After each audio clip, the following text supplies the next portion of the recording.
Dans cette présentation, nous allons nous intéresser au dimensionnement d'une extension basse tension.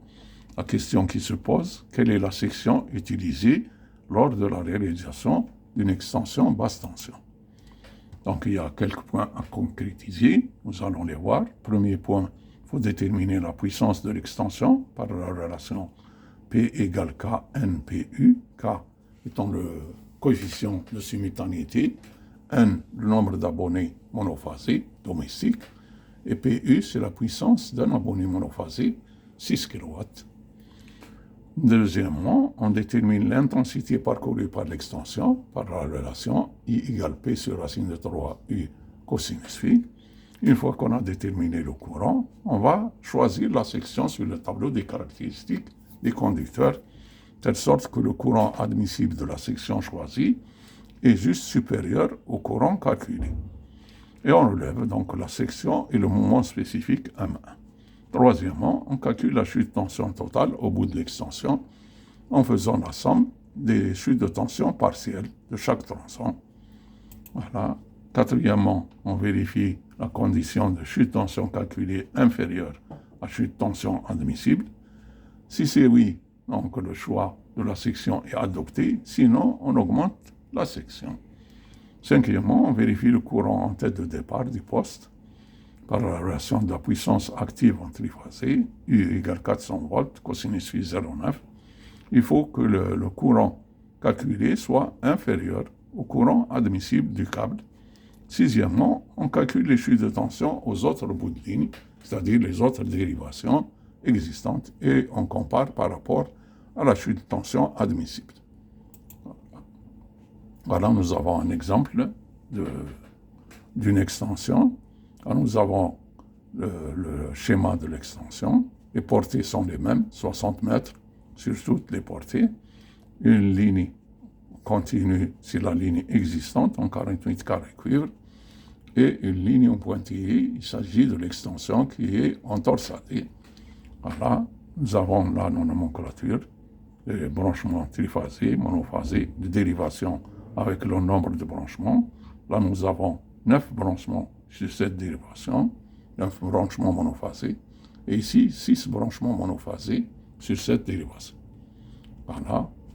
Donc, on va voir le calcul. Premièrement, on détermine la puissance de l'extension par la relation que nous avons déjà vue. On trouve 60 kW. On détermine l'intensité parcourue par l'extension. 60 kW, on l'a réduit en watts. La tension est 400 volts, cosinus phi 0,9. On trouve environ 96 ampères. Et on va vers le tableau de caractéristiques du conducteur pour le choix de la section. Il faut que l'intensité admissible de la section choisie soit juste supérieure à la valeur calculée, 96 ampères. Là, nous notons donc la section 35 carré aluminium torsadé. Le moment spécifique est 1,68. Voilà, donc on fait le calcul là, de la chute de tension en bout de l'extension. Donc on a le même format qu'on a déjà vu. Là, nous notons les branchements triphasés. On commence par le bout de ligne, on va vers le poste. Les branchements triphasés, c'est la somme des branchements qui se trouvent après le tronçon considéré pour pouvoir déterminer la puissance transit. Donc là, c'est le nombre de branchements monophasés avec leur coefficient, et la puissance est déterminée par cette relation que nous avons déjà vue. La longueur, elle est convertie en kilomètres. Là, nous avons les moments de chaque tronçon, moment partiel de chaque tronçon. Et là, c'est le moment spécifique des sections. Là, c'est le moment spécifique du 35 et là, du 70. Voilà, donc on détermine ensuite le chute de tension partielle et à la fin, on fait la somme. Donc on trouve 11,99%. C'est une valeur qui n'est pas acceptable, elle dépasse la valeur admissible. Et là, nous avons donc la puissance totale. Pour déterminer l'intensité, on utilise cette puissance totale.